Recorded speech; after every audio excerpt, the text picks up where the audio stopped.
பிரபஞ்ச இயக்கமே இறைவனின் அசைவில்தான் இருக்கின்றது என்பதை நடராஜர் தனது நடனத்தின் மூலமாக காட்டி வருகின்றார்.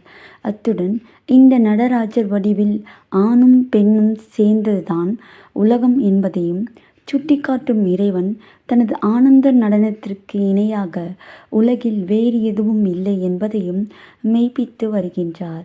இறைவனின் திருநடனத்தை பகவான் விஷ்ணுவும் ஞானத்தால் கண்டு மகிழ்ந்தபோது அவரது உடல் எடை அதிகரித்ததற்கான காரணம் குறித்து கேட்ட ஆதிசேஷனை பதஞ்சலியாக அவதரித்து இறைவனின் திருநடனத்தை நேரில் கண்டு களித்தது குறிப்பிடத்தக்கது. அத்தகைய மகத்துவம் வாய்ந்த நடராஜ பெருமானின் அற்புதம் வாய்ந்த முதல் சிலை எங்கே இருக்கின்றது என்பதை பற்றி தெரிந்து கொள்வோம். சிதம்பரத்தில் ஆட்சி செய்து வந்த சிங்கவர்மன் என்ற மன்னன்தான் முதலில் நடராஜர் சிலை செய்தவன் என்பது குறிப்பிடத்தக்கது. நடன கலைகளுக்கு அரசராக திகழும் நடராஜருக்கு மிக அழகிய சிலை செய்ய வேண்டும் என்று சிவாயமுத்து என்ற சிற்பியிடம் மன்னன் கூறினான். அதன் பேரில் சிற்பியும் மிக அழகிய நடராஜர் சிலையை செய்து மன்னரை ஆனந்தத்தில் ஆழ்த்தினார். மிக அற்புதமாகவும் அழகாகவும் அமைந்த நடராஜர் சிலை தாமிரத்திற்கு பதிலாக தங்கத்தால் இருந்ததால் இன்னும் அழகாக இருக்குமே என்று மகிழ்ந்த மன்னன் சிற்பியிடம் தங்கச் சிலை செய்யும்படி கூறினான். அதையடுத்து சிற்பியும் தங்கத்தாலான நடராஜர் சிலையை செய்து முடித்து பார்த்தபோது தங்க நடராஜர் சிலை மீண்டும் தாமிர சிலையாகிவிட்டது. அதனால் மனம் சோர்வடைந்த மன்னரின் கனவில் அன்றிரவு தோன்றிய சிவபெருமான், நான் உன் கண்களுக்கு மட்டுமே தங்கமாக தெரிவேன், மற்றவர் கண்களுக்கு தாமிரமாகவே தெரிவேன் என்று கூறினார். அதை கேட்டு மகிழ்ந்த மன்னன் அந்த நடராஜர் சிலையை சிதம்பரத்தில் வைத்து வணங்கினான். முதலில் செய்யப்பட்ட தாமிர சிலை சிற்பியிடம் கொடுக்கப்பட்டு இறைவன் உத்தரவின் பேரில் அந்த சிலை தென்னாட்டிற்கு கொண்டு செல்லப்பட்டது. இந்நிலையில் தாமிரபரணி நதிக்கரையோரம் உள்ள ராஜவல்லிபுரத்தில் அப்பகுதியை ஆண்ட ராமபாண்டியன் என்ற மன்னனிடம் அரண்மனை இருந்தது. ராமபாண்டியன் தினமும் நெல்லையப்பரை தரிசித்த பின்னரே காலை உணவு சாப்பிடுவது வழக்கம். ஒரு சமயம் தாமிரபரணியில் பெருவெள்ளம் வந்ததால் மன்னனால் ஆற்றை கடக்க முடியவில்லை. அதனால் அன்று முழுவதும் ராமபாண்டியன் உணவு சாப்பிடாமல் பட்டினியாக இருந்தான்.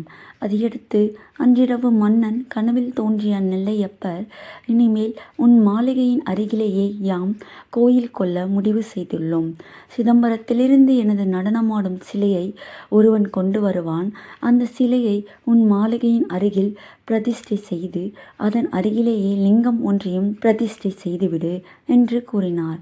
சிவபெருமான் கூறியபடி நடராஜர் சிலையை கொண்டு வந்த சிற்பி ராஜவல்லிபுரம் வந்ததும் களைப்பால் சிலையை கீழே வைத்து தூங்கிவிட்டார். கண் விழித்து பார்த்தால் நடராஜர் சிலையை காணவில்லை. அதிர்ச்சியடைந்த சிற்பி இது குறித்து மன்னரிடம் தெரிவித்தார். மன்னரும் சிலையை தேடிச் சென்றபோது அருகில் உள்ள வனத்தில் ஓரிடத்தில் சலங்கை ஒலியும் நடனமாடும் சத்தமும் கேட்டது. அந்த இடத்தில் மன்னர் சென்று பார்த்தபோது நடராஜரின் சிலை இருந்ததை கண்டார். அதையடுத்து செப்பறை என்ற அந்த இடத்தில் இறைவனுக்கு கோயில் கட்டிய மன்னன் லிங்கம் ஒன்றையும் அமைத்தார். நெல்லை மாவட்டத்தில் இருக்கும் செப்பறையில் உள்ள சிவன் கோயிலில் உலகின் முதல் நடராஜர் சிலை இருப்பது குறிப்பிடத்தக்கது. இந்நிலையில் ராமபாண்டியனின் கீழ் ஆட்சி செய்து வந்த வீரபாண்டியன் என்ற சிற்றரசன் செப்பறையில் உள்ள நடராஜர் சிலையின் அழகை கண்டு வியந்தான். அத்துடன் அதே போன்று தனக்கும் 2 சிலைகள் செய்திட வேண்டுமென்று சிற்பியிடம் கூறினான். அதன்படி 2 நடராஜர் சிலைகள் செய்து முடித்ததும் இதுபோன்ற சிலைகள் வேறு யாருக்கும் கிடைக்கக்கூடாது என்று சிற்பியை கொன்றுவிடும்படி காவலர்களுக்கு உத்தரவிட்டான். ஆனால் காவலர்கள் சிற்பியின் மீது இரக்கம் கொண்டு சிற்பியின் கையை மட்டும் வெட்டிவிட்டனர். இது குறித்து தகவலறிந்த ராமபாண்டியன் வீரபாண்டியன் மீது கடும் கோபம் கொண்டு வீரபாண்டியனின் கைகளை துண்டித்தான். மேலும் வீரபாண்டியன் ஆசைப்படி அந்த 2 நடராஜர் சிலைகளை கட்டாரிமங்கலத்திலும் கரிசூழ்ந்த மங்கலத்திலும் ராமபாண்டியன் பிரதிஷ்டை செய்தான். கை துண்டிக்கப்பட்ட சிற்பிக்கு மரக்கைகள் பொருத்தப்பட்டது.